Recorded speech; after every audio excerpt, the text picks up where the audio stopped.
जब दर पे तुम्हारे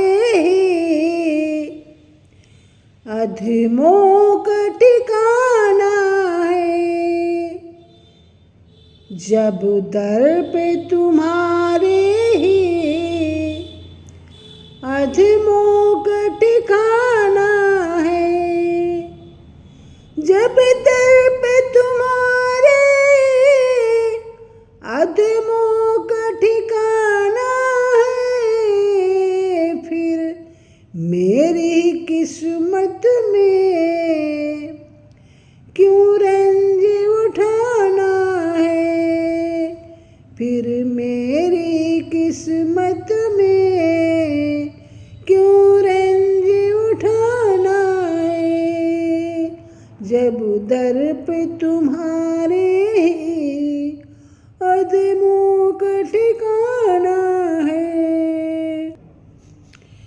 तारोगे तो तर लेंगे,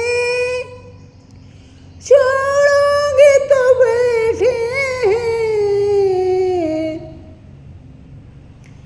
तारोगे तो तर लेंगे, छोड़ोगे तो बैठे हैं, दरबार में अब उठ कर, दरबार से अब उठ कर हरगिज नहीं जाना है, जब दर पे तुम्हारे ही अधमों का ठिकाना है, फिर मेरी ही किस्मत में क्यों रंज उठाना है। मेरी तो कोई करनी निभने को नहीं भगवन, मेरी तो कोई करनी निभने को नहीं भगवन, जैसे भी निभाओ बाबू, जैसे ही निभाओ बाबू, तुमको ही निभाना है, जब दर पे तुम्हारे ही अधमों का ठिकाना है, फिर मेरी किस्मत में क्यों रंज उठाना है। फरियाद के सुनने में कौन सिवा तुमसे, फरियाद के सुनने में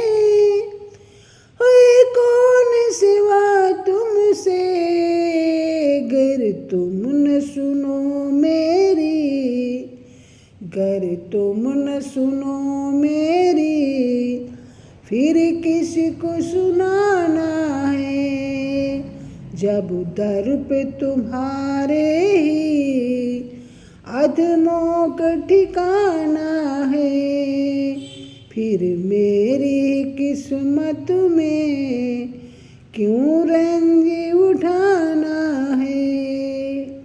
दृग बिंदु की शक्लों में है ख्वाहिश इस दिल की, दृग बिंदु की शक्लों में इस दिल की, जरिया तो है आँखों का आंसू ही बहाना है, जरिया तो है आँखों का आंसू ही बहाना है, जब दर पे तुम्हारे अधमों का ठिकाना है, फिर मेरी किस्मत में क्यों रंज उठाना है। हे भगवान, जब आप ही के दर पे पतितों का ठिकाना है और कोई उपाय नहीं है, तो हमारी ही किस्मत में क्यों दुख भोगना लिखा है।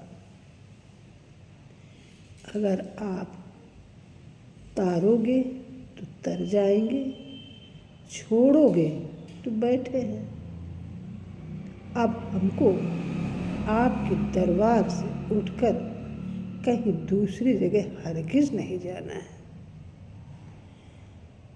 मैंने है जो भी कर्म किए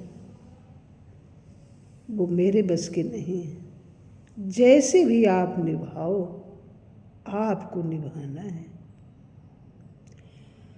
मेरा और कोई नहीं है जिसके सामने मैं अपनी फरियाद रखूं। अगर आपने भी नहीं सुनी मेरी तो बताइए और मैं किसको सुनाऊंगी जाके। तो बिंदु कहते हैं कि मेरे मन में कुछ ख्वाहिशें हैं, सपने हैं आपके दर्शन का, तो आँखों से दर्शन देख लेंगे। और आंसू एक बहाना है आपसे मिलने का। जब दर पे तुम्हारे ही